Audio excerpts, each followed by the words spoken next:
There's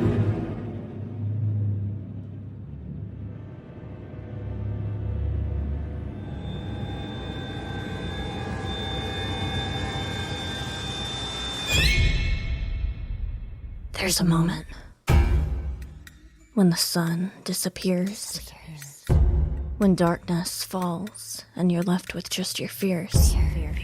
That's the moment you feel your first pang of doubt. That's the moment when the night comes out.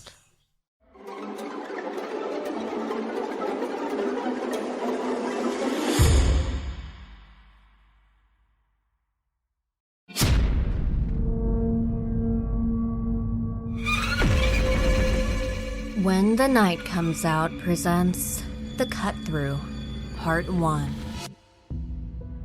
There are scientists right now trying to discover if other worlds exist, parallel to our own. How easy would it be to brush against another universe? A wonder to think about, but also a nightmare when the night comes out.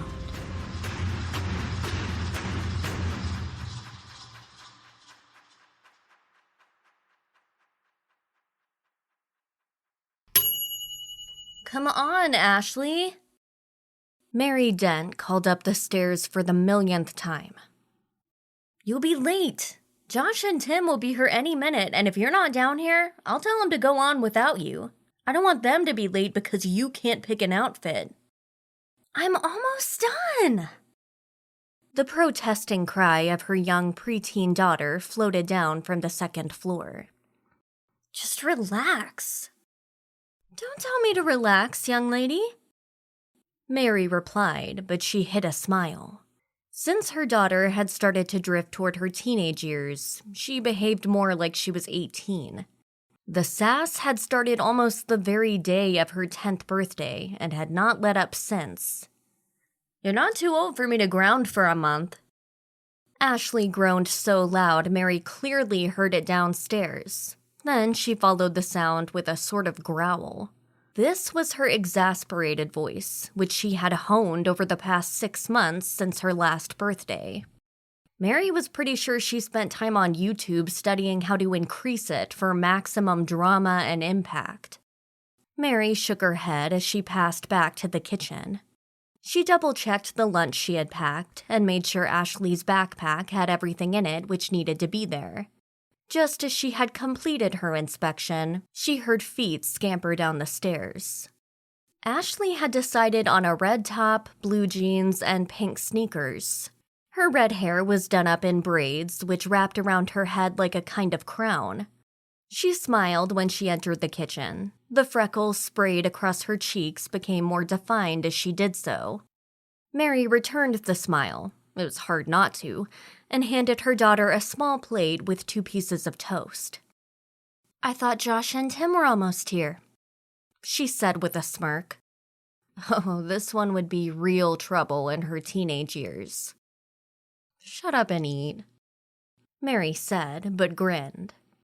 Just then, John Dent walked into the kitchen, still doing up the collar of his shirt. He smiled when he saw his family and patted Ashley on the head. He wouldn't be allowed to do that much longer, Mary mused to herself, taking the final sips from her mug of coffee. How's my family this morning? John asked. Mom lied to me, Ashley replied mournfully. The end of her innocence right there, the death of mine as a result. John poured himself a cup of coffee from the pot. My goodness, I had no idea such soap opera-level drama was happening in my kitchen. Plus, I think your mom's innocence died a long time ago, hon. Hey, watch it. With your daughter these days, it's always drama, and I don't need you adding to it. Mary said, then kissed John firmly on the lips. They had been frolicking in bed just about an hour and a half before. Are you going to be late tonight? John shook his head. Shouldn't be. Ash, do you want me to give you and your friends a ride to school? Ashley rolled her eyes. It's a block away when you take the cut-through, Dad. No, it's embarrassing. John mocked offense.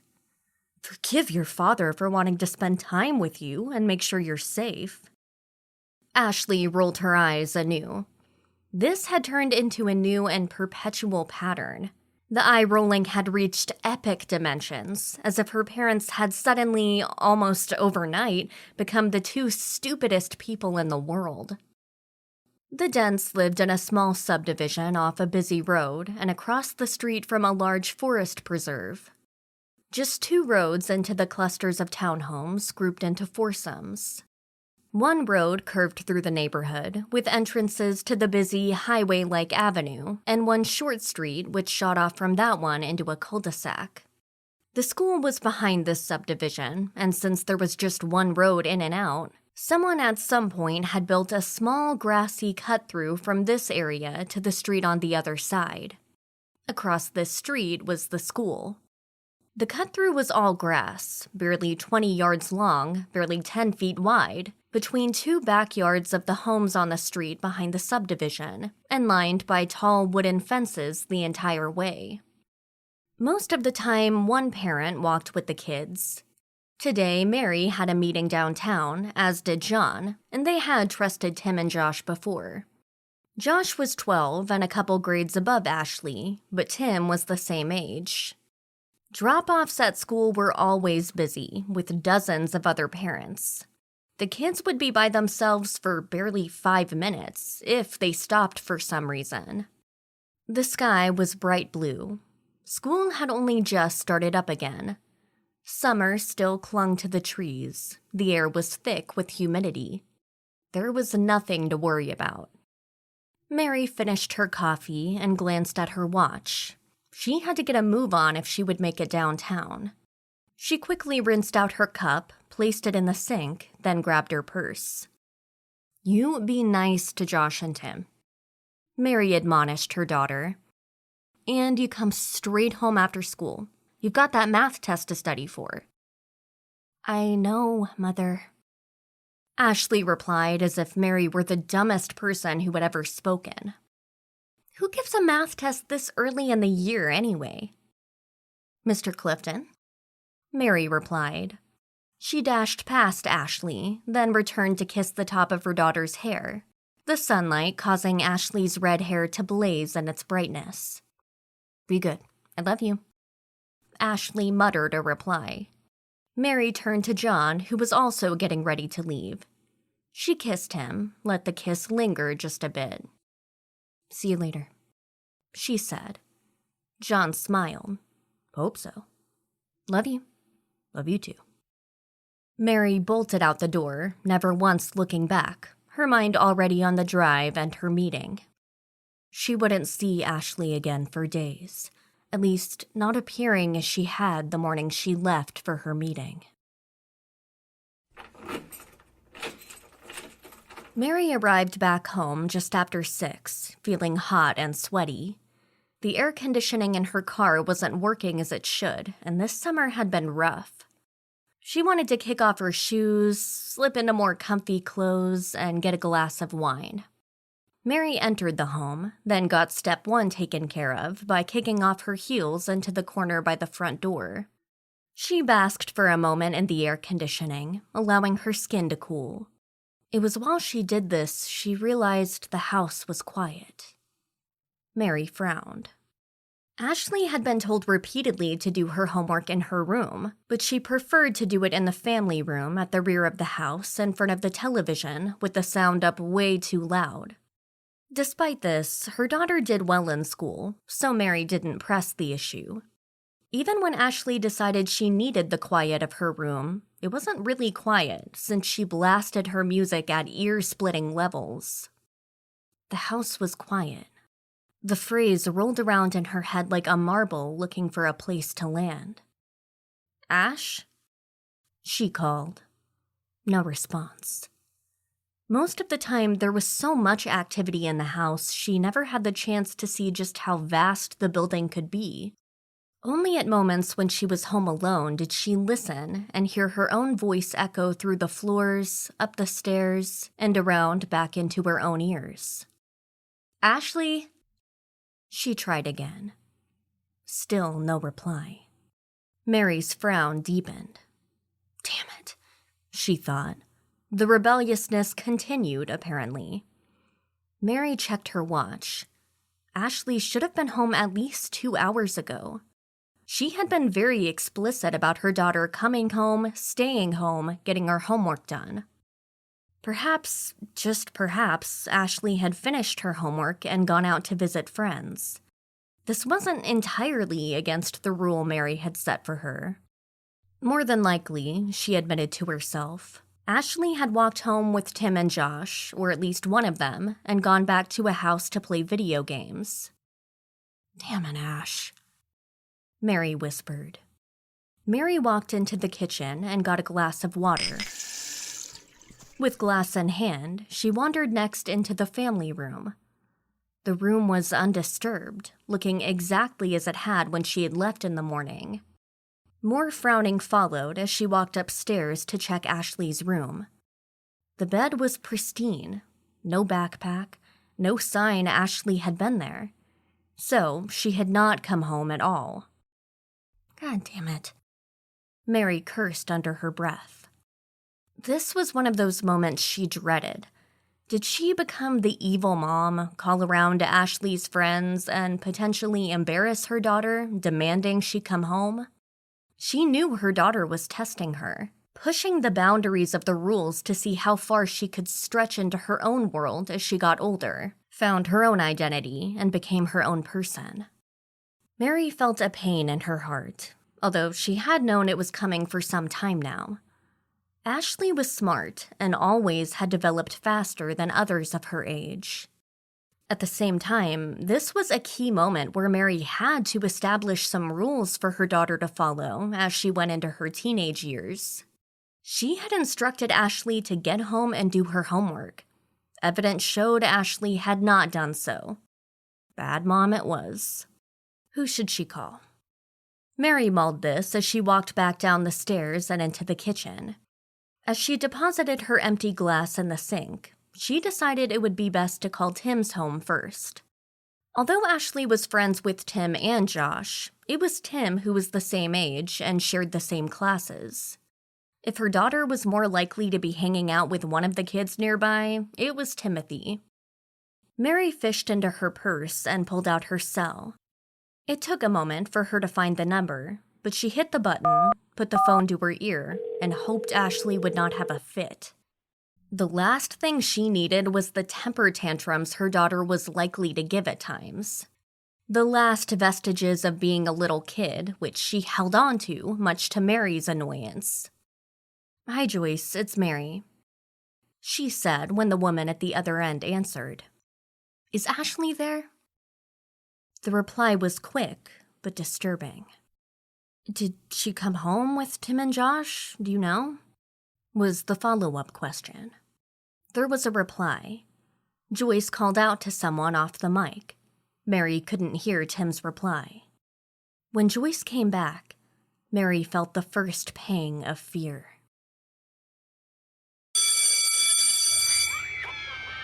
Tim waited at the exit to the school, eager and needing to go home. His mom had informed him he was to wait for Ashley to join him and they were to walk home together. Josh was there too, but chatting away with the older kids for the moment. Why were girls always taking so long? "Come on, Ash," he called. "Just a minute. Hold your horses," Ashley cried as she said more things only girls would care about to her friends. Tim sighed. A moment later, Josh was beside him. "Is she still talking to the girls?" Josh asked. "Of course."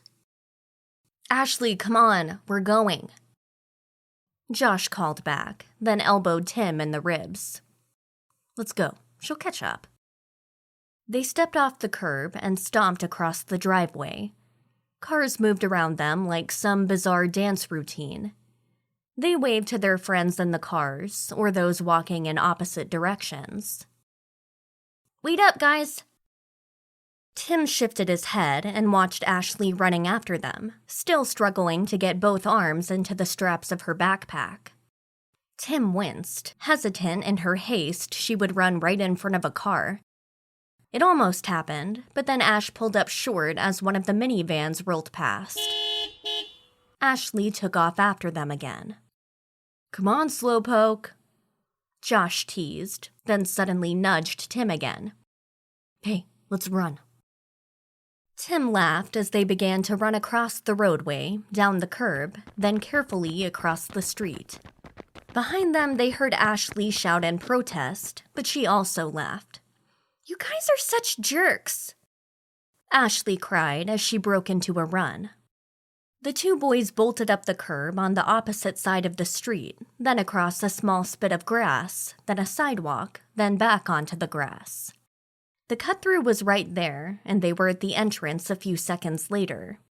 Tim cast a look behind him, a big, stupid grin still on his face. Ashley was right behind them, gaining ground, looking frustrated and angry. This caused Tim to frown, and he slowed his pace. "What are you doing?" Josh called, having pulled ahead. "Come on, Josh, let's slow down." Tim protested, sounding much older than his actual age. "She's struggling." Josh grimaced. "Don't be a pussy. Come on, she's right behind us." Tim did not want to be a pussy. He had only recently learned the word from Josh, who had just learned the word from an older brother. Exactly what it meant, neither of them really knew, but they both understood a guy did not want to be labeled as such. It meant he was a wimp, he surmised. Reluctantly, he started running again.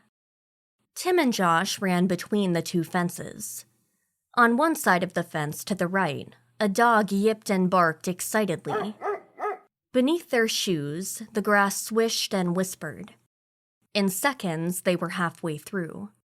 Up ahead, two trees bent towards each other like a boyfriend and girlfriend reaching for the one they loved, forming a loose arch. The path turned to dirt there, and then they would be on the grass on the other side. Tim looked back, and Ashley's face held a look of pure determination. She was maybe 5 to 10 feet behind them. He knew she would scream at him and probably punch him in the shoulder, but that was okay. It was all good fun. Suddenly, Tim felt just a fraction of a second like he was dizzy. It was like when he got a stomach bug or bent over then stood up too fast. He staggered for half a step to the left, and then the sensation was gone. He turned his head around and noticed Josh had slowed just a little. Tim and Josh ran for a few more feet. Josh came to a stop first, right at the end of the short path. Both of the boys were laughing, out of breath. "Did you feel that?" Tim asked, hands on his knees. "Did you get dizzy too?" Josh asked in return. "Yeah." "So weird." "What was it?" Tim puzzled. Josh shrugged and looked back down the path over Tim's shoulder. He frowned. "Hey, where's Ash?" he asked. "What?" "Ashley, remember, our neighbor? She was right behind us. Right on our heels. Look." Tim felt a weird feeling in his gut. He turned his head around. All that lay behind him was the path. He could see the spots in the grass where he and Josh had run, slight depressions in the blades. Behind those were a third set of footprints. Those must have belonged to Ashley. They stopped right near the middle of the path. "Where'd she go?" Tim asked. "I was just asking you the same thing, dork. Where is she?" "Hey, Ash! Where'd you go? Come out now." The breeze kicked up, and the trees whispered above them. Tim held a half smile on his face, expecting Ashley to jump out from behind a bush somewhere to scare them. He could see the road on the other side of the cut-through. Kids were walking past. Some held the hand of a parent, talking excitedly about their days. Cars moved past, left and right. Someone laughed. No Ashley. "Hey, come on now, Ash," Tim called out nervously. "This isn't funny. We were just kidding around. Don't be mad." More silence. The sun beat down on both of them. For the first time, Tim noticed just how hot it was out here. His shirt stuck to his skin. He wanted to go home, grab a glass of milk, and maybe find a snack. More than anything in his entire life, Tim wanted to be in the air conditioning. "Come on, let's find her," Josh said. He sounded more annoyed than concerned. "Stupid girls." They trudged back the way they had just come. There was no sensation of dizziness this time. They were soon at the other end. They both looked up and down the street, expecting to see Ashley back with a group of her friends, probably telling them what jerks the boys were for running off. No Ashley, no group of girls. The parking lot was thinning out now. The number of kids in front of the school had diminished. "Hey, did you see Ashley come back out here?" Josh asked a girl named Alice. She was in the same grade as Tim and Ashley. Alice just shook her head and walked by. "Damn it," Josh cursed. He was very annoyed now. Tim was getting worried. "She was right behind us," Tim protested. "I mean, I looked back and she was right there, maybe 5 feet away. Where'd she go?" Josh appeared more irritated with each question Tim posed. "I don't know, but let's look around. We'll walk to the playground and back. Keep an eye on the bushes in case she's hiding or something." "Why would she hide?" "To scare us. This is all just some dumb girl joke to get back at us because she couldn't keep up. Get us back here and watch us chase around like idiots, then jump out and scare us." This explanation didn't make any sense to Tim. First of all, it wasn't like Ashley, who was more likely to come right at them and punch them both in the chest than hide or cry. Second, she had been right behind them. Just a few steps would have been enough for her to catch up, and Tim knew she was fast enough to do so. She was not, however, fast enough to turn around, dash back down the path, and hide down the street in some bushes. Tim had always been a bit intuitive. Scarily so, according to his mother. It was at that moment he realized Josh was frightened too. He was acting brave and like he was put out, but in fact he was worried. They walked up and down the block, calling Ashley's name. The two boys checked the playground on the side of the school building. It was empty. They walked all the way down the block, past the pond on the left, then around along the busy street, only to end up back in their subdivision. No sign of Ashley. Josh was growing more agitated by the minute. He had been muttering to himself for several minutes, hurling whatever curse words he knew. Tim felt like he was going to cry. He was very worried, and certain something bad had happened to Ashley, which meant he was going to get in trouble. They were supposed to stick by her and make sure she got home. "What do we do, Josh?" he asked, choking back his tears. "Well, she must have gone home by now," Josh replied, not meeting Tim's gaze. Instead, Josh stared over Tim's head, constantly scanning the horizon. "She must have hidden, and when she saw us running around like chickens with their heads cut off, ran home. She probably thinks this is a big joke. She'll tell her mom what we did, and then we'll get in trouble." "I don't know, Josh," Tim replied, the tears hot against his eyelids, wanting to spill over his cheeks. "Ashley doesn't do that kind of thing. She's nice." "Yeah, but we were playing a joke on her," Josh said irritably. "She was mad because of it, and now she's gonna get back at us." Tim could tell from his voice Josh did not want to talk about this any further. So he looked down at his shoe and wiped at his eyes. He really wanted to go home now. He was hot, tired, and scared. "I don't think Ashley's the type to do that," Tim muttered. "Yeah, well, you don't know women like I do," Josh snapped back, his voice quavering. Tim thought, "You're only 2 years older, barely. You don't know a darn thing about women either." However, Josh was moving back and forth, his arms crossed in front of him as if trying to hug himself, a look of fear on his face. Josh was much more frightened than Tim. This worried Tim even more. "Let's just go home," Josh said.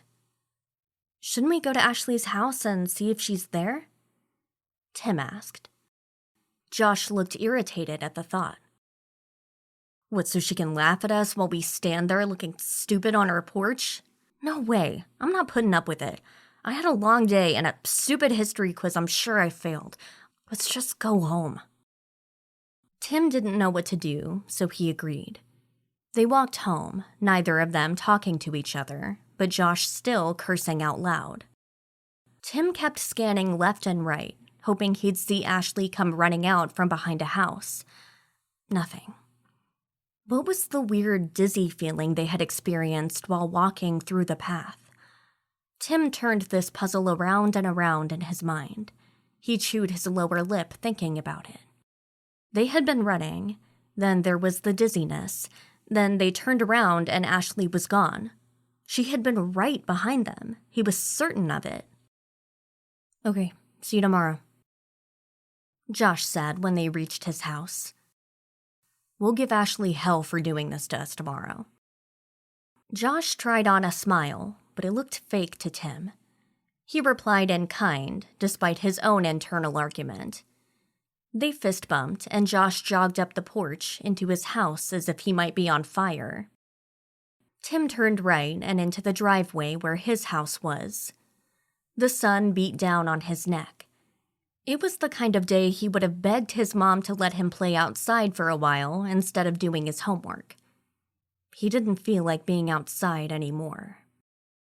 When he got to his porch, he looked to his right. Tim could see Ashley's house from here. The house looked empty to him, but he figured this was his imagination. He hoped it was. Tim entered his home, then went up to his room. It was blessedly cool in the house. He stayed in his room, doing homework, until Ashley's mom came knocking at the house a few hours later. Then the fear returned in earnest. Detective Roy Brody rubbed his eyes and looked at his watch. His tired eyes gazed at the hands for several seconds before they came into focus. He was not drunk, but these days his age had caught up with him and settled in his eyes. He was 61 now, and retirement beckoned. It was afternoon, almost time for his shift to be over. The air was far too hot. It didn't seem to move, just sat there like a dead elephant on his head and shoulders. Wearing the suit didn't help either. The goddamn drawbacks of being a detective. Suit, tie, hot in the summer. Roy had been working a series of thefts in the area. Right now, he stood across the street from a pawn shop where he and his much younger, much more eager partner, Matt Dreyfus, were pretty certain the stolen goods were pawned. "How much longer?" The voice crackled in Roy's ear. Matt was across the street, down the block, just enough to be inconspicuous.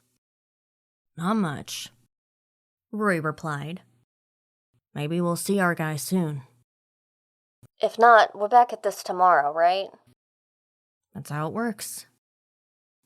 "It's supposed to be hot tomorrow, Roy." "That's how summer works. Now shut up." Matt took the hint and got quiet.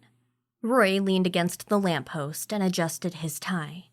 Matt wasn't wearing a suit. Why did Roy think he needed to wear the goddamn thing? Old habits, he thought. He had been so glad to get rid of the patrolman uniform when he made detective and just never looked back. Why was it so goddamn hot? Why wasn't he a detective in Anchorage or someplace else? "Roy?" This was a different voice. This one was from the station. Police Chief Doherty. He knew the voice well because she and Roy had been working together for a long time now. Not long ago, there had been a time when he was nearly the entire staff of detectives. Such was the life out in the suburbs. "What's up, Denise?" he asked. "I need you to head over to Brookings," she said. "You know, the subdivision just off of Davis?" "I know it. Why?" We might have a kidnapping. She sounded grave. You're shitting me. Wish I was. Just got the call and sounds legit. Want me to bring the kid? There was a pause. Denise wasn't entirely sold on Matt either. The kid was good, but could also be hot-headed and brash. Yeah, bring him along, she said. I'll get a car out there to watch the shop. Tell him to stay out of sight, damn it. We've worked too hard on this one to lose it all now. I will. She was gone. Roy stretched and sighed. Long day just got longer. Hey, Matt, we got another case. You're kidding me. Nope. Missing girl, Brooklyn Terrace. That's just around the corner. Is it legit? How the fuck would I know? If they're calling us, they must think it's serious enough to do so. Now, get your ass to the car and let's go. No reply from the kid. Fine, let him be pissed. Roy walked toward the car. He scratched at the peppered gray beard across his chin. He had worked a missing persons case a long time ago, back when he was as young as the kid. He hadn't enjoyed it. Somehow, homicides were easier for him to deal with. He was hot, he was tired, he was too goddamn old. Now, he was being handed a type of case he hated. The day was not getting better. The moment the knock came, Tim knew who it was. Always the smart kid, he also knew if the knock had come, it meant Ashley was not home yet, and her mom was here.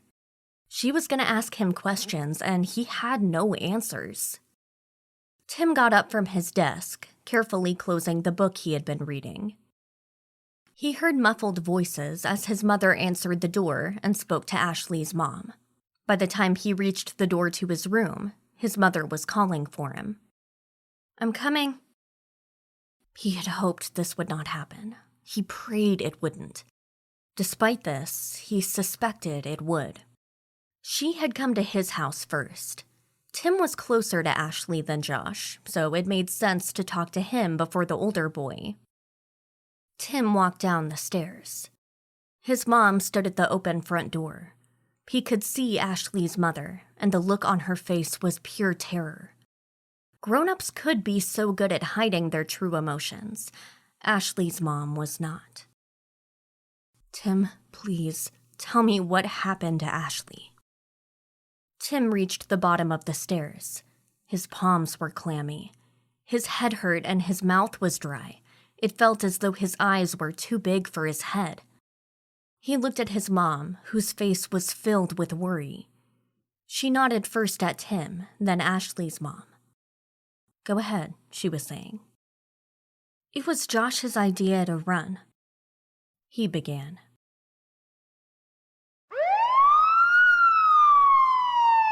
Roy and Matt pulled off the main road and into Brooking Terrace. They could see where the police were almost immediately. There were 2 cars and 4 uniformed cops hovering around a house about 50 feet from the main road. There was a man and woman, plus another 2 women with 2 kids. One kid looked slightly older than the other, but they all looked very small. All of them looked terrified. Good Lord, was I ever really that small? Roy wondered as he came to a stop at the curb. This looks like a clusterfuck, Matt said as he opened the door and stepped back out into the heat. Always are, Roy replied. Roy looked at his reflection in the window, adjusted his tie, and smoothed down his hair, a futile effort as it immediately stood up in the back. He put on his serious face, wiping the tired one away, and joined Matt on the lawn. They walked together towards the cluster of people. Roy could hear one of the women talking very rapidly, with a hitch in her voice, which could only mean she was crying. This must have been the mother of the missing child.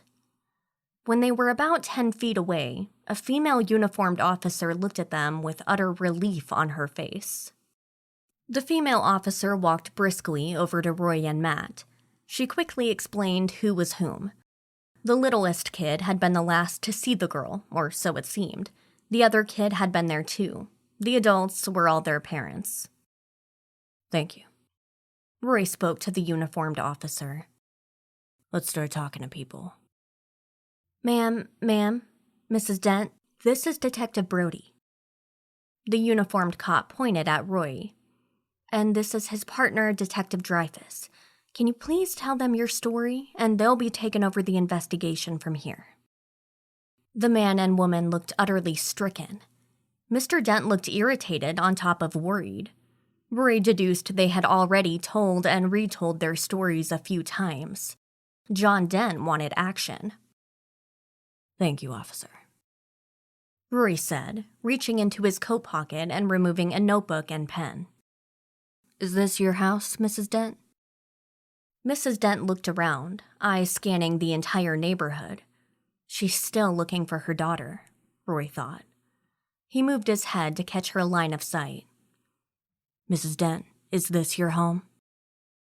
She looked over her shoulder, then shook her head. No, this is Tim's house. Okay, Mr. and Mrs. Dent, let's go somewhere we can talk in private. Your home will be fine. Tim, I want you to stay here with the officers and your parents. I'm going to want to talk to you too. Tim looked terrified, but Roy gave him a smile and a wink, which seemed to ease him a little. They walked off to where it was quiet. Already, neighbors had filed out of their homes, gathered in clusters in various places. Roy looked at them, watching for someone who seemed out of place. Perhaps shifty eyes, or someone who appeared ready to run. They reached one of the townhomes, and Mr. and Mrs. Dent sat on a small bench on the front porch. There was no place for Roy or Matt to sit. Now, please tell me what happened, he asked. Mrs. Dent wiped the heels of her hands against her eyes and began to speak. Her voice shook, was barely a whisper, then grew in strength fueled by fear. When the Dents were done, Roy told them to go inside their home and there would be officers over soon. They looked concerned, unsure of whether this was the right course of action, but Roy assured them it was. Matt interjected, explaining if anyone called about having found Ashley, they needed to be near the phone. When they were outside, Roy grabbed his phone and called the chief. He explained this seemed like it could be a kidnapping. They would need a team at the Dent's house right away, set up the phones to record any demands. Ever tried to interview a kid? Roy asked as they walked back to where Tim and Josh waited. Nope. This'll be a treat then. Look, try not to scare him. Kids love me. You should see me with my nephew. Right. They found Tim clutching at his mother's leg when they got back. He looked much younger than he actually was. Roy did his best to soften his harsh, beaten features by smiling. Matt also entered into some other kind of mode which did not seem natural for him. Hi, Tim, Roy said, bending down to look into the boy's eyes. I'm a detective. This is my partner, Matt. We just need you to tell us what happened. Can you do that? He nodded but looked scared. Roy reached into his coat and came out with his badge. Ever seen one of these up close? Tim's eyes went wide. It always worked well for the kids. They saw all of the cops on television and in the movies. They had ideas of what cops did, and so much of it was bullshit. What always fascinated the younger kids was the badge. Roy figured this was at least partly why the department made the badges look so impressive. Take a look, Roy said. Hey, Tim, Matt said as Tim clutched the badge. Where was it you last saw your friend, Ashley? Something in Tim broke as he held the badge. His eyes went wide and the story spilled out. Matt and Roy listened as the boy told them about his entire morning. Tim told them about how he and Ashley were friends, and on nice days like this one, took something he called the cut-through from the sheltered and self-contained subdivision to the area behind it where the school was. Then they would meet up at the end of school and head back the same way. They often ran to see who would get through the cut-through fastest. Their friend Josh was usually with them and had been there today too. Rory glanced up to see where Josh had been contained. Josh had been moved down the street a little. A uniformed officer was talking to the boy and his parents. Josh's father looked very upset and angry. Rory could feel the pressure building from here. The boy also had the defiant, angry look, picking up from his father subconsciously. Once they had finished with Tim, Rory walked over to Josh and his parents. Hello, Josh. My name's Roy, and I'm a detective. How long do we have to stand out here? Josh's father interjected. How much longer do we have to be interrogated? My son didn't do anything. Roy studied the man for a moment. Can I ask your name, sir? The man appeared confused by this. Christopher. Christopher, I apologize for you having to stay out here and wait to talk to us. We've got a lot to take care of here, and there are a lot of moving parts. I'm sure your job has a lot of moving parts from time to time. We're trying to systematically get the story here and then start investigating. There are officers already looking around the neighborhood, but there's a frightened mother over there whose daughter seems to be missing. I'm hoping this ends up being a lot of noise for nothing. Honestly, that would be the best outcome. But for now, I have to ask a lot of questions. Okay? This seemed to take some of the air out of Christopher, and he deflated. His shoulders sagged, and the anger diminished in his face. He nodded to indicate it was okay. Thank you, Rory said, and he looked at Matt, flicking his eyes toward the father. Matt indicated he heard and asked if he could talk to Christopher away from the boy. Now, Josh, tell me about your day, the way your friend Tim just did. I need to know everything, no matter how small. Josh's face twisted and churned over several expressions. He was trying hard to hold it together. He wanted to be defiant, and Roy figured this was a kid who might become a handful when he went full teenager, but he was still just a kid. He wanted to be tough and act like none of this bothered him, but Ashley was his friend too, so he was scared. Just as much as Tim. Josh filled him in on the day. Roy nodded and jotted down a few things in the shorthand he had developed over the years into his battered notebook. Just a few marks on the page could be entire paragraphs. Thank you for telling me, Josh, Roy said. I may have to talk to you and your friend Tim again. No one is in trouble here, but sometimes we find things once we start looking around and have to ask more questions. Josh nodded, and Roy saw tears stream down the boy's cheeks. Roy stood up, his back creaking, and waved over his partner. Matt said a few more words to Christopher, then came over to stand beside Roy. Well? Roy asked. Dad's gonna be a pain in the ass, Matt said. He's sure we think his son did something. What do you think? I think Josh is going to be a big problem in a few years, and I think the dad has anger issues. If we can't find this girl just hiding around here somewhere, we're going to have to bring those kids back to the station and conduct a more formal interview. I hate that. Where's this cut-through place Tim was talking about? No idea. Officer? The same female officer who had greeted them when they got there walked back over. She looked worried. Can you show us where this cut-through Tim was talking about is? He asked. She nodded and walked them a short way across the street and down the block a few yards. This is it, she said, pointing. It's not much, not very long. I understand the fences there were put in within the last 5 years. Before they were, it was just the yards from those houses on each side. Thanks, Rory said. You guys are already out searching the neighborhood, right? We've got everyone we could find on this, and they're knocking on doors and searching.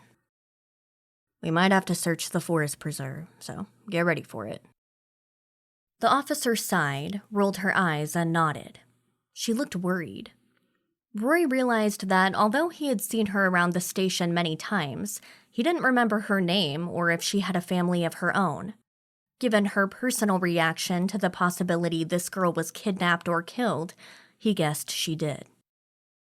"We'll find her," he said in an attempt to assure her. The officer walked away, so whether she heard him, he had no idea. Roy turned his attention to this cut-through. He and Matt were at the end of a shared driveway. To their right were 2 townhomes, connected at their rear walls to 2 more facing the other way. The driveway went down between the middle of the 4 homes and then branched off to each garage. At the far end was a large hedge separating the subdivision from the backyard of one of the homes facing the other street and the school.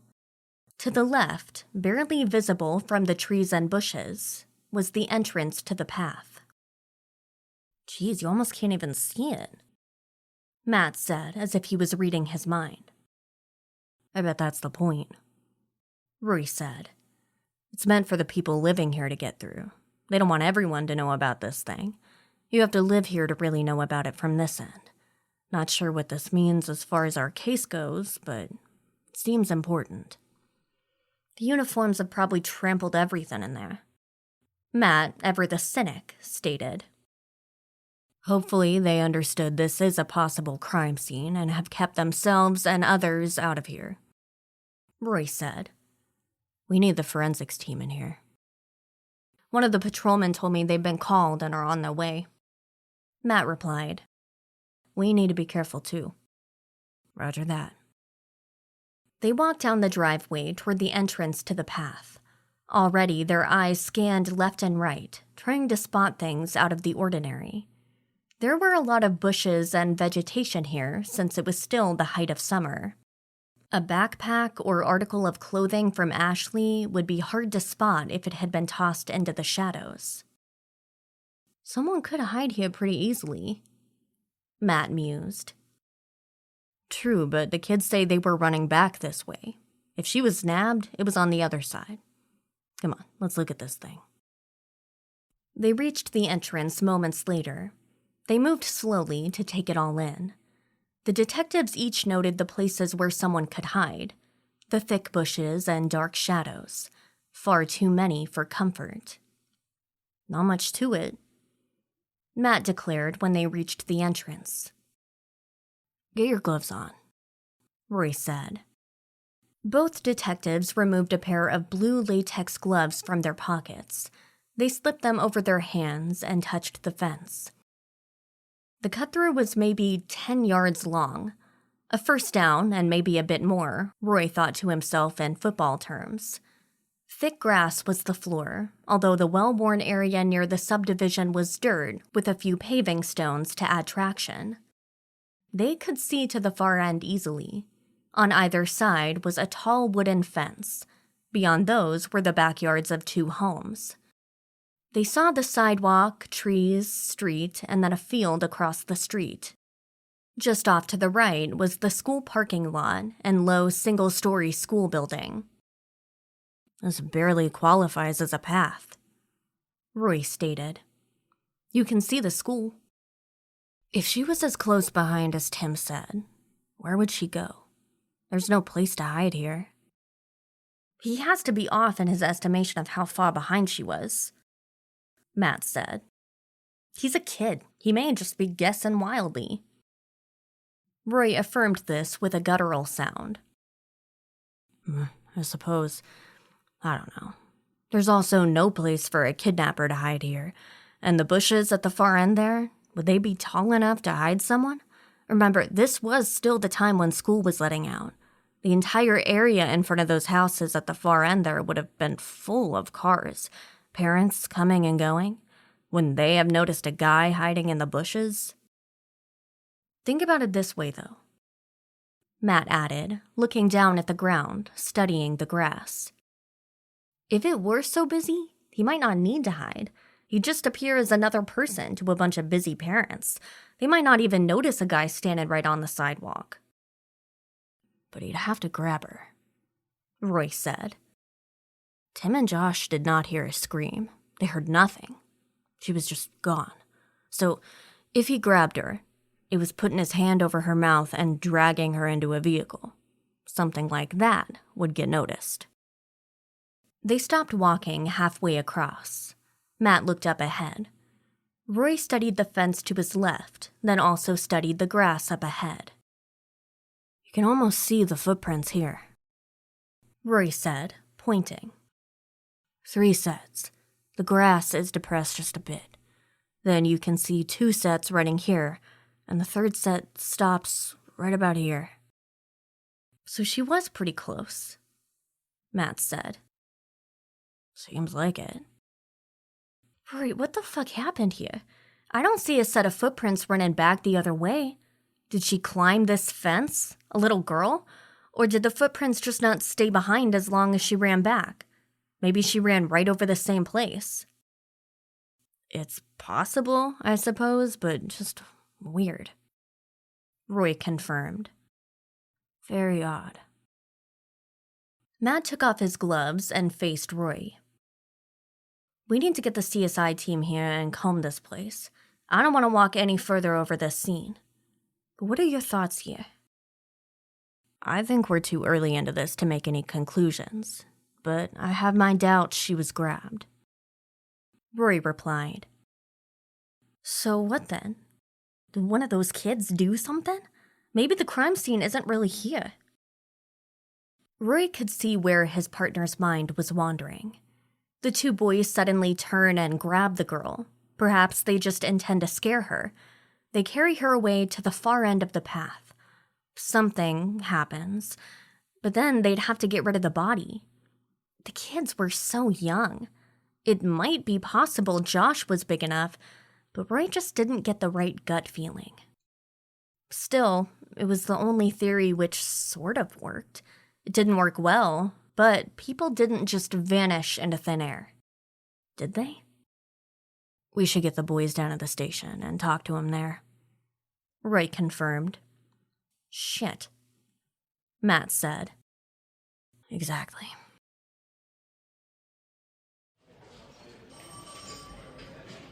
Matt and Roy stood side by side in a hallway at the police station, arms crossed. Ahead of them, left and right, were windows showing the interrogation rooms within. Left was Josh, and Tim was right. Both boys had their parents with them. How the fuck do we do this? Matt asked. How many of these do you think I've done? Roy replied.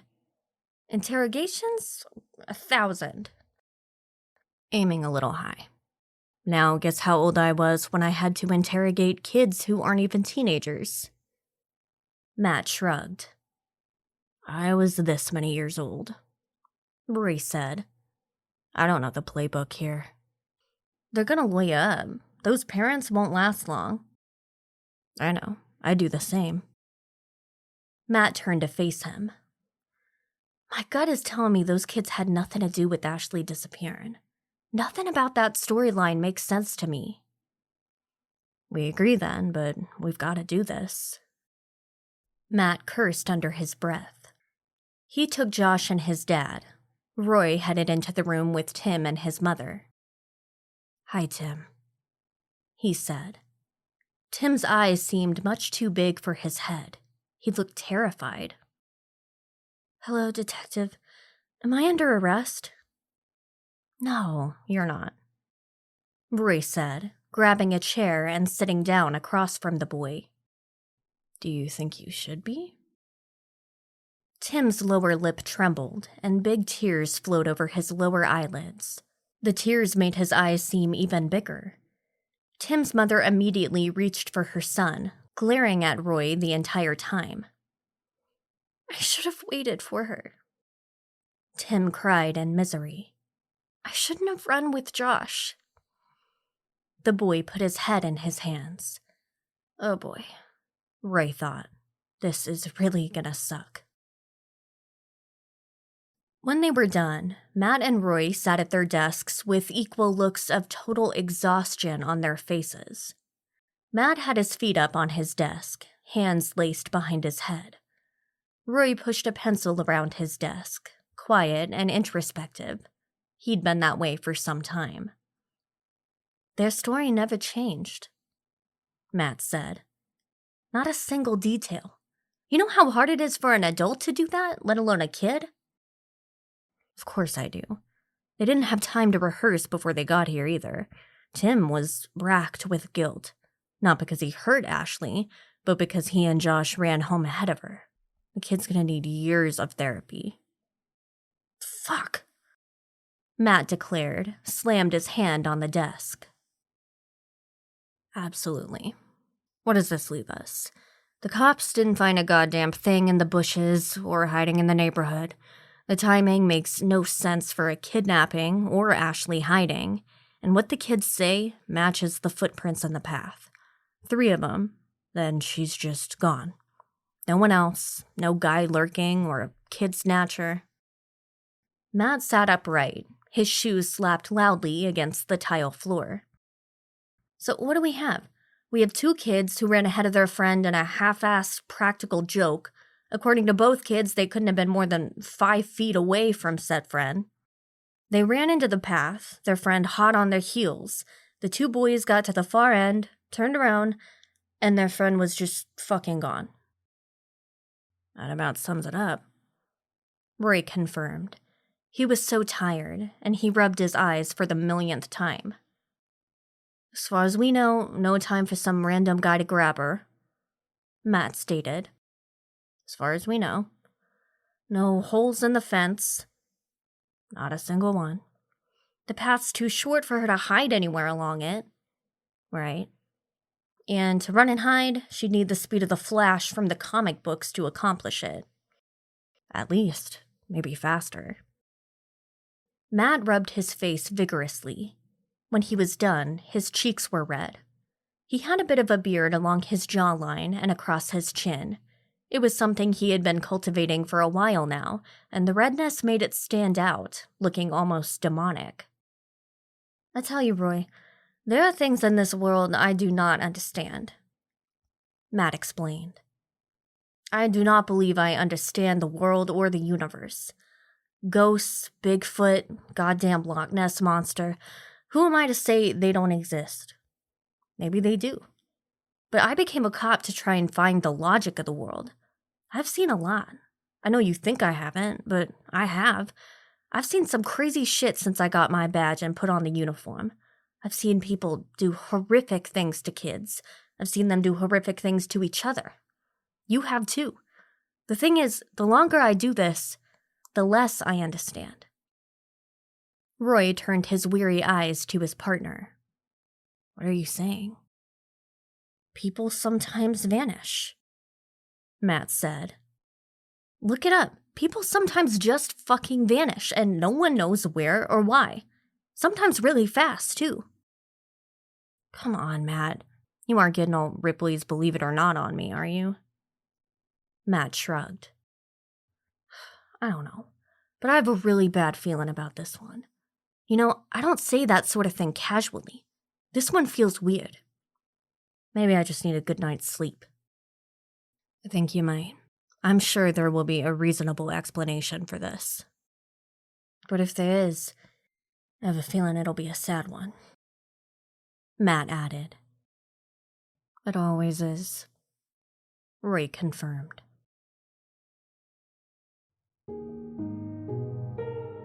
Mary Dent sat on the sofa in her living room and kept trying to wake up.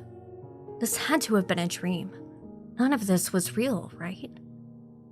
Just this morning she had been with her daughter. Now she'd seemingly vanished into thin air?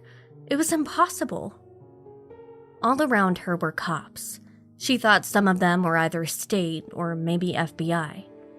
They all introduced themselves to her, and she forgot who they were and where they were from 5 seconds after they left. They told her it was possible her daughter had been kidnapped. The kidnappers might make demands. In a distant way, it made sense, but nothing else did. Nothing had made sense since she got home from work. She had walked to Tim's house, admiring the weather and beauty of the sky. All of it changed when she saw Tim. Almost immediately, he had burst into tears. Mary ran and reran the story he told her in her mind. They ran away, laughing and joking. Then when they reached the end of the path, she was gone. Doesn't make sense. she muttered. What'd you say, hon? Mary turned her head in surprise. She had forgotten John was there. For the entire time they were at home, he had been pacing around talking to the cops. He wanted answers, she had heard him say several times to the police or state troopers or the FBI. Nothing, she said. Everything's going to be okay, John said, sitting on the sofa next to her. His hand reached out to her own. How do you know? John seemed surprised. What? She looked at him more firmly. I asked how you knew. How do you know everything will be okay? John blustered and stammered. I talked to the guys and... You've been stomping around here for over an hour, John, Mary said, her voice rising. What has it done? Ashley's not here. She's still gone. One of the officers, or agents, broke away from the group near the dining room table and came towards her. He wore a look of concern on his face. Everyone was so concerned. None of them knew a goddamn thing. Not one of them. Mrs. Dent? The man asked. Is there something wrong? Yes, of course there is. My daughter's gone. God damn it, my daughter's not here, but you're all here. Mary, please, John said. What, John? What do you want me to do? They're all here. Can you see him? I can see him. So who's out there looking for my girl? Some of the other officers gave her sideways glances. They looked nervous and busied themselves doing official-looking things. Mrs. Dent, I assure you, we have officers out there looking for Ashley. We've got detectives talking to neighbors. We're doing everything we can. Are you, though? Mary shot back. Because the story Tim told me doesn't make any fucking sense. People don't just vanish into thin air. Why aren't you asking him what he and that Josh did to my daughter? Mrs. Dent, please calm down, the officer or agent said. His tone was even, but Mary found it condescending. Please, we need you to try to remain calm. If your daughter's been taken, the kidnappers will call here to make demands. That's how these things work. Don't talk down to me. I'm not a kid. I'm a mother, and my daughter is missing. According to the last person who saw her alive, she was running down a path and vanished. Tell me how you'd remain calm if it was your kid. The room had quieted down quite a bit. The officer's face did not change expression. We're doing all we can, Mrs. Dent. There's a lot more going on other than what you see here. Well, I certainly hope so, because it doesn't look like much is going on around here. Mary replied, the volume of her replies rising. She could hear the timbre of her voice and didn't like it. It was near panic. Too high. Squeaky. She couldn't stop. Mary, please, let these men do their jobs, John said, grasping her hand in his. How did this happen, John? She looked at her husband, the mask of her face cracking now. She was just here this morning. She was sitting right there in the kitchen when I left. She was supposed to come straight home. Straight home. Mary's last bit of resolve collapsed, and she fell into her husband's arms. He pulled her to his chest, and she clutched at his shirt. The agent officer stood there looking awkward and unsure of what to do. Just then, the phone began to blurt and blat its tone. Everyone around them froze for a moment. Then the agents and officers all jumped into action. They turned on devices, slapped on headphones. Someone grabbed one of the receivers off of its base and walked back to Mary. Mrs. Dent, please, can you answer the phone? The woman asked. Just be calm. Talk to the other person on the end. We're going to record the call. I can't get a phone number here, said one of the technicians, a balding male taking up much of the dining room table. There's no number coming up. They might be using some kind of encryption, said another tech, this one much younger.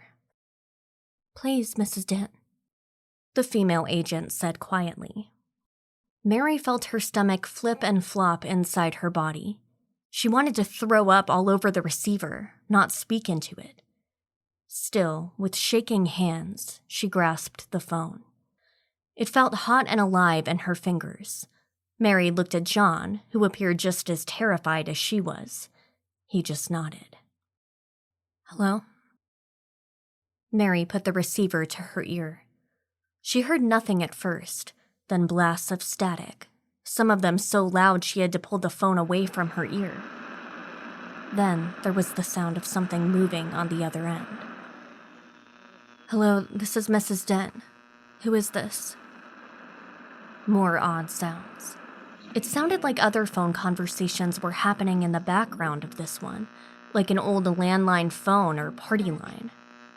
The jumbled mass of sounds, barely audible, sounded like lunatic babbling to Mary. Mom? The voice was distant. So tiny, Mary wasn't sure she had heard it until she saw the technicians and all of the agents with headphones jump as if shocked. The bald technician at the dining room table adjusted something on one of his machines. Ashley? Mary asked, tears flowing down her face. Oh God, Ashley, is that you? Where are you, baby? Mom? The voice asked again. There was more static. An odd electronic sound, which reminded Mary of a laser effect from a bad sci-fi movie, filled her ear for a moment. Then more of the babbling. Ashley, it's Mom. Where are you? More static.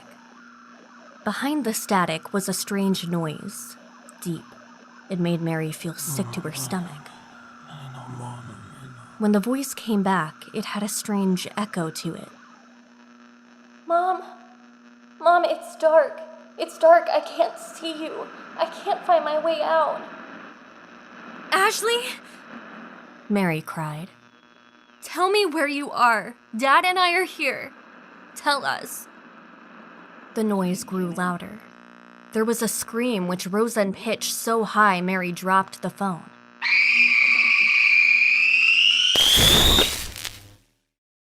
When she picked it back up, the caller was gone.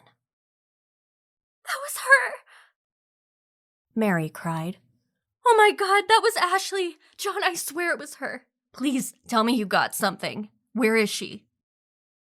The officers and technicians scrambled around their machines like ants at an abandoned picnic. After a few moments, which felt like years, one of them shook his head. We got it recorded, but no trace, he said. Mary collapsed into John's arms. Tim and his family sat around their dining room table. No one was eating the quickly prepared spaghetti his mom had put on the table. His father's face was still red. His mother seemed unable to stop crying. It was late. Tim didn't know how late, but he knew it was later than their usual supper time, and later than his usual bedtime. He had spent forever in a room at the police station answering questions, then answering them again, then one more time to be sure. Why did they keep asking him the same questions? It made no sense. If you were innocent, you didn't have to keep answering questions, did you? Of course, there was the nagging feeling in Tim's head that maybe he wasn't so innocent. He had run. He hadn't stopped to let Ashley catch up the way he wanted to. He could have helped if he had known. Tim felt as if he had pushed Ashley down or did something to her. Did all of that mean he had to be in jail? Tim poked at his spaghetti and felt tears course down his face. His chest hitched, and soon his hands were over his eyes. His father slammed his hand down on the table. "Knock it off, goddammit," he growled. "Just tell us the truth, Tim. Did you do something to that little girl? Did you and Josh play with her and something happened?" "What are you doing?" His mother spat at his father. Now her face was just as red. Why would they continue asking him all of those questions? His father presented Tim's own fears right then and there. It made Tim cry harder. What happened? Where did she go? The story he told doesn't make any sense. We were just running. Tim cried out. We just ran, like we do. She was right behind us. We ran into the cut-through, and then we got dizzy for a minute halfway across, and when we turned around, she was just gone. There was an odd silence which Tim didn't register at first. When he opened his eyes, his parents were looking at him peculiarly. What did you just say? His mother asked. Tim realized he had said something about the dizziness. He and Josh had agreed not to talk about it because they were sure it had nothing to do with Ashley. His face felt flushed. Nothing, he said. Don't lie to us, his father said. You said something about being dizzy. You mentioned nothing about it to the cops or to us before. Tim sighed, and he felt tears leak over his eyelids again. It's just... Timmy? His mom spoke softly in the voice she always used when she was trying to get him to do something he didn't want to do. She always called him Timmy then, too. You can tell us anything. Tell us. Tim looked from his mom's anxious face to his father's angry face, then back again. Finally, he sighed and told them about the weird dizzy sensation he and Josh both felt halfway across the cut-through. Of course he told them. As a kid, he'd never really had a choice. It was nothing, he stated once he had wound up. I didn't say anything because it had nothing to do with Ashley. His parents were quiet again. All Tim needed to do was get out of this room. Can I go to bed? He asked. I don't feel good. Yes, hon. His mom breathed. Go ahead. Tim slid off his seat. The air felt weird here now. Had he said something wrong? He didn't know and decided he didn't care. He walked up the stairs to his room, closed the door, and flopped onto his bed. Then he allowed the tears to come in earnest. Roy reached out and shut off the sound booming from his computer. He and Matt had listened 3 times in a row. He sat back and stretched out his arms. Roy's shoulders popped loudly. Of course, her mother's certain this is Ashley, Matt said matter-of-factly. Yep. But she's just a little bit confused. Roy coughed. Definitely. She's not even sure if the FBI's involved. Right. She kept calling our guys agents. The FBI is not involved yet because we're not actually sure about her being kidnapped or if there's been a crossing of state lines. Matt took a long drink from his coffee. I know. I can't tell what's being said on here. I also can barely hear the girl. Roy rubbed his eyes. It had only been a day since the phone call. Mary Dent had been hospitalized and under sedation. John Dent had wavered between rage outbursts and staring like a zombie at the walls. So far, searches of the neighborhood had revealed nothing, and the forest preserve had also yielded nothing. Cops had been working all night and early in the morning. The police had knocked on doors, and there had been long interviews with the 2 families with homes along either side of the cut-through just this morning. Nothing. Sheds, garages, attics, basements were all being checked within a 5-mile radius of the school as Roy and Matt sat at the office. So far, nothing. The only thing they had was this phone call. There had not been any others. Matt and Roy held out hope maybe something would turn up by this afternoon, but they were not encouraged so far. Once the audio came in, they had hopes it was going to reveal something to at least provide direction for the investigation. They were just more confused instead. Can we get the audio guys to clean this up a little? Roy asked. They've got a copy and are working on it now. Did you hear what sounded like voices in the background? Roy mused. Matt nodded, cleared his throat. Yeah, lots of voices. But it could just be an old phone or a bad connection, something. Interference, maybe? There's something called a ghost box, which scans rapidly through radio frequencies. It creates a lot of noise, and ghost guys say the spirits can use it to talk to him. I don't know about all that, but it could create chatter and noise in the background. Roy frowned. Maybe, but I've seen the videos with those being used. It sounds like a machine gun firing static. This was conversation. Then right at the end, it was like a male voice talking. Guttural. Roy leaned forward and hit the play button again. They listened one more time. When they got near the end, Roy held up a finger.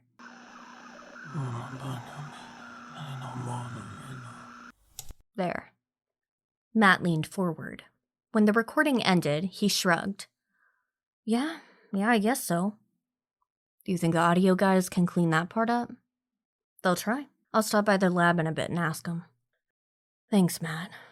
Guess we better start the search for pedophiles, Roy said. Get the report and we can go checking on the kitty touchers this afternoon, Matt said. Roy groaned. Matt wandered off down the hall to go spend time with the tech guys. Roy did not like going down there. They were at the end of a dark hallway and always looked so pale and faded, as if they never went out in the sun. Around him, the police station buzzed, but it was very muted compared to most other days. Almost the entire force had been dedicated to this one crime. It made no sense, but the press had already glommed onto the story. Roy had not slept well the night before. He had a very bad feeling about this case. He was always having bad feelings, but this one in particular was rough. Nothing about it made any sense. Nothing. The audio in particular bothered him. When he listened to it, something happened inside his mind. It filled with nightmarish images of dead children, rivers of blood, raining flesh. He felt it in his stomach, too, like being sick after a bender. In his gut, Roy knew the interviews with people convicted of crimes which required them to register as sex offenders would also yield nothing. He held out a little bit of hope, but he couldn't shake the pessimism. He was a cynic, but he also harbored tiny bits of hopefulness deep inside. The light was not very bright with this case. Roy decided he needed coffee. He stood up and stretched. His bones were tired, and he wanted to stop the grind. Maybe this would be his last one. He hoped he could resolve this. He didn't want it left hanging over his head when he left. Just let me find this one. He prayed to a god he was fairly sure was either not there or who did not give a fuck. Roy and Matt stood in front of a door, shifting from left leg to right leg, then back again. This was the fourth house so far. The fourth guy who had registered as a sex offender near where Ashley lived. The fourth person who had an MO which made them wonder if they were the type to snatch up a little girl. Marvin Bream. He had lured a young girl, 6 years old, into his house years ago. He had done abominable things to her, and she was still in therapy. However, years of good behavior behind bars and claiming to be reborn had gotten him out early. Now, he was required to live a certain distance from schools. He was just outside the zone, and to check in with the police every month. Of course, he was also to register as a sex offender everywhere he lived. By all details, he had lived as a model citizen since they released him. But there was always a chance. The door opened. Behind it was a man with short white hair and a beard. He wore a blue shirt and tan pants. He wore small, rimless glasses in front of blue eyes. "Hello, officers," he said. "Marvin Bream?" Matt asked. "I'm Detective Dreyfus, and this is Detective Brody. Can we ask you a few questions?" Bream looked tired. Roy knew a little bit about him and knew he had had a hard time settling in. Teenagers still spray-painted his house and threw flaming dog shit onto his porch. Roy didn't feel sympathy or sorry for him, but he also felt the guy had paid a price. Then again, the kid was still totally fucked up and in therapy, so fuck him. Do we have to do this here? Bream asked, looking left and right. Can you come inside? Whatever, Matt said. We just need to ask you a few questions. Bream stood aside as the two detectives stepped into his living room. Immediately, Roy felt any sympathy he might have been developing for this man evaporate. Along one wall, with shelving built into the structure, he had lined every space with tiny statues, figurines made of porcelain featuring young girls skipping rope, playing hopscotch, riding bicycles, and more. The entire living room was frilly and mostly pink. It gave Roy the creeps instantly. Where were you the other afternoon? Roy asked, checking his phone and giving the date. Had it really been such a short time ago? It felt like months. I was here, Bream said, opening his arms and indicating the surrounding home. All afternoon. I'm always here.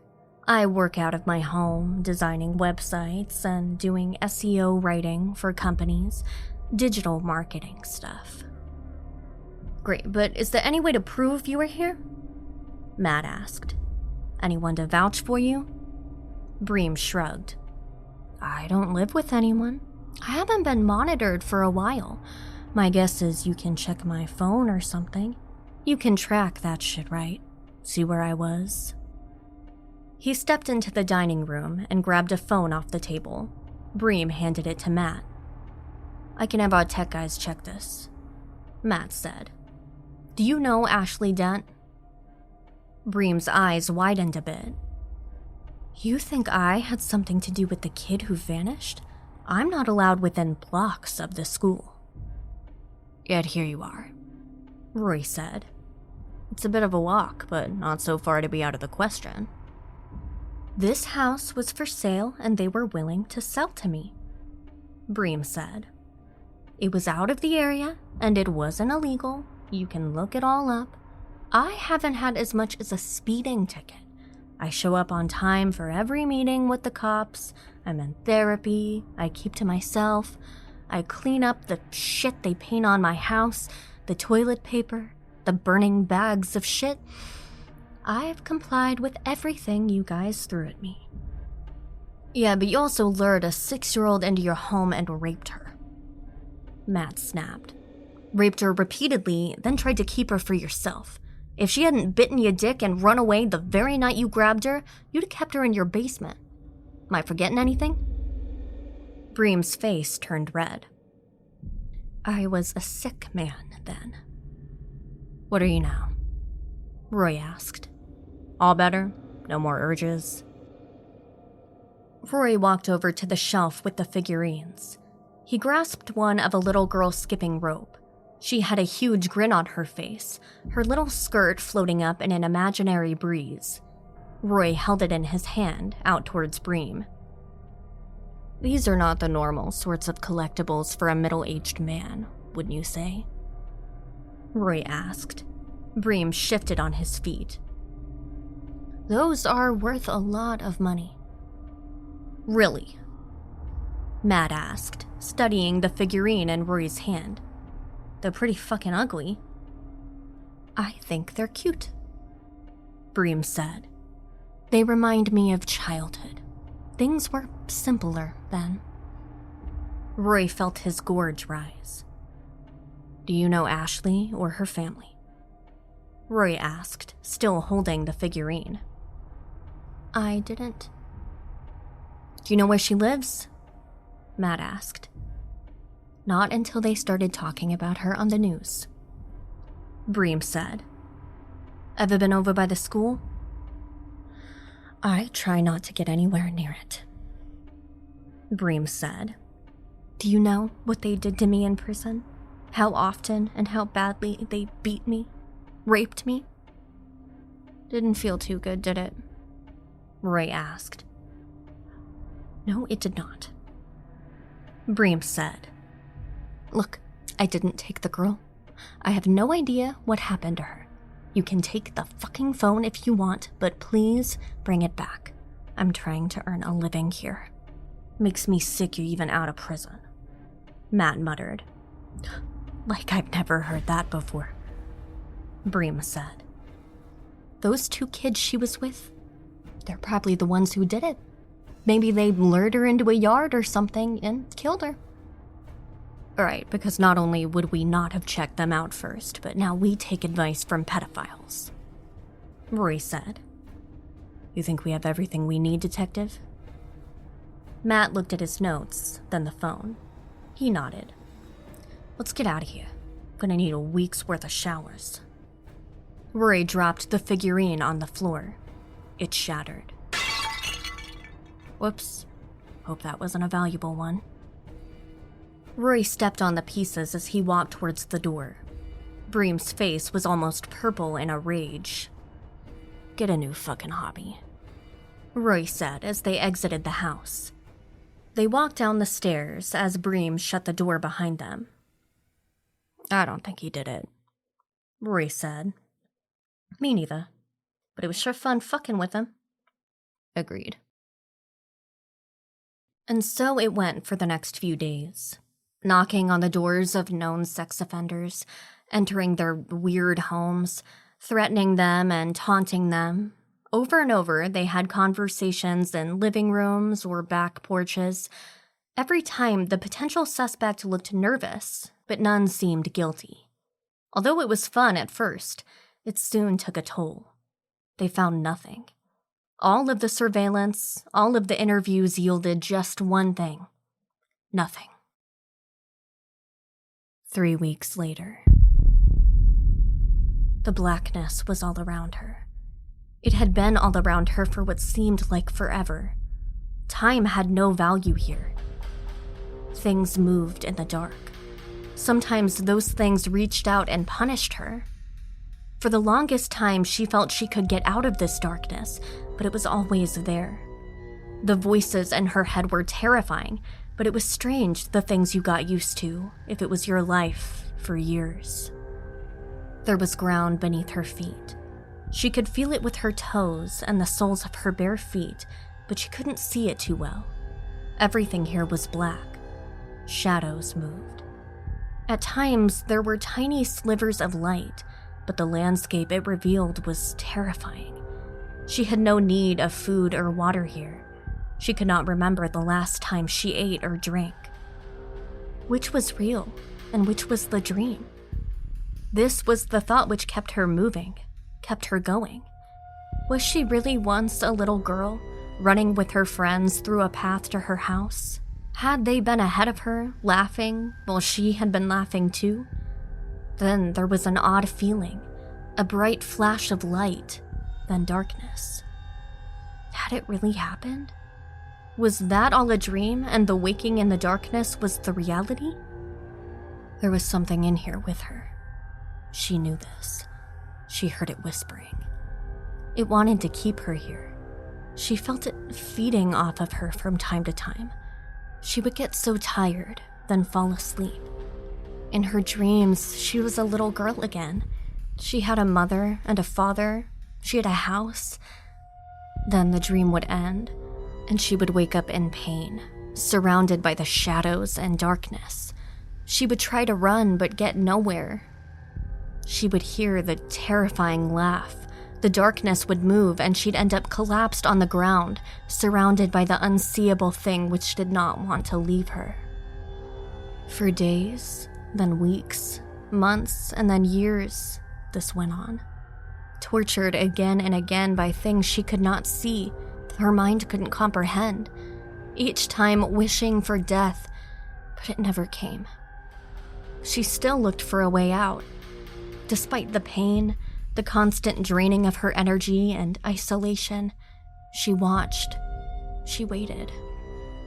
Then it came. Decades after it had pulled her into this world, stripped of clothing, dignity, and sanity, she watched as a hole appeared within the darkness. At the other side of the hole was light. She smelled freedom on a breeze barely felt. She ran. Around her, the shadows revolted. Things babbled in her ears. She screamed as she ran, toes digging into mushy substances she couldn't see. She saw the light and ran for it. It grew brighter and bigger until she could extend her hand, feel the breeze stronger on her fingertips, then her hand, then her arm. As the world of darkness grasped at her ankles, she jumped, hurled herself through the disk of light. On the other side might be teeth which would destroy her, or knives which would pierce her, but she didn't care. It was out. It was away. The ground she fell upon was wet with moisture. Dew or rain, she didn't know, but she felt the grass beneath her fingers and against her bare skin. Above her, the disk of light shimmered, and from beyond, something roared, but then the opening was closed. Gone. She stood on her feet, eyes closed, and extended her arms up over her head. She felt the warmth of the sun against her naked flesh for the first time in years. At last, she opened her eyes and looked around. Familiarity hammered home against her consciousness like a battering ram. She was home, in the cut-through. "Mom?" She turned and saw the houses behind her. She knew the sight. She recognized the homes. Would her mother still be living here all these years later?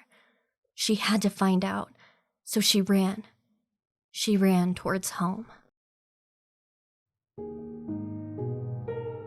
Mary Dent sat in her living room, staring at her hands.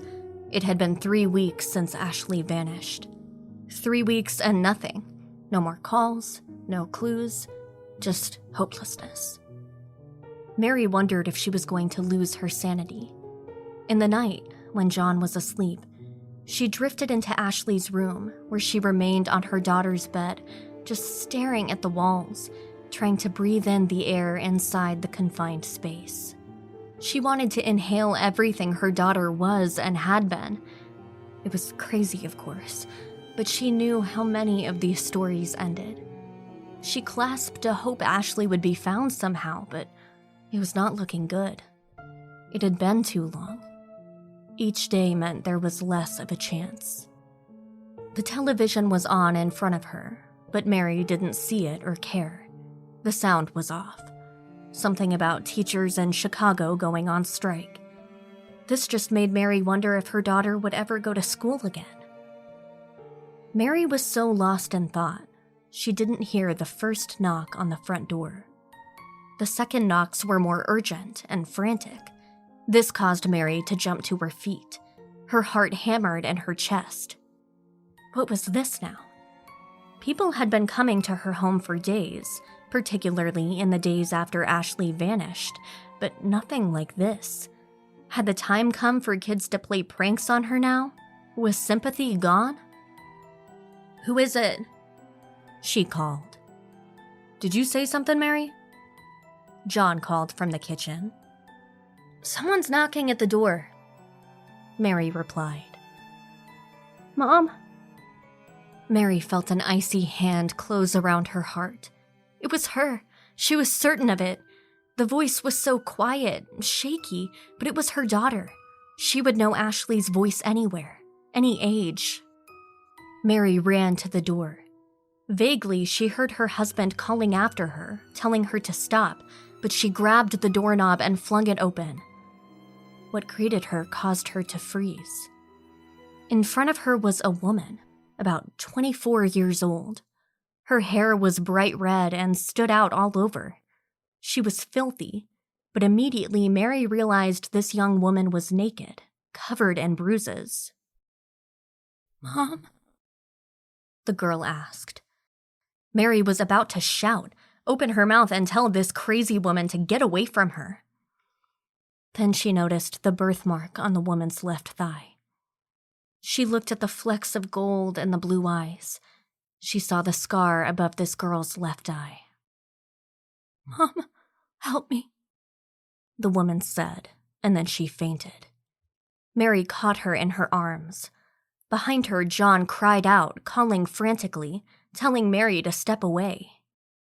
Mary and this woman who bore all the physical markings of her daughter, but was at least 10, possibly 15 years older than Ashley, collapsed to the ground. This red-headed woman was out, fainted dead away. Ashley? Mary asked. John, call an ambulance, then call the police. Now!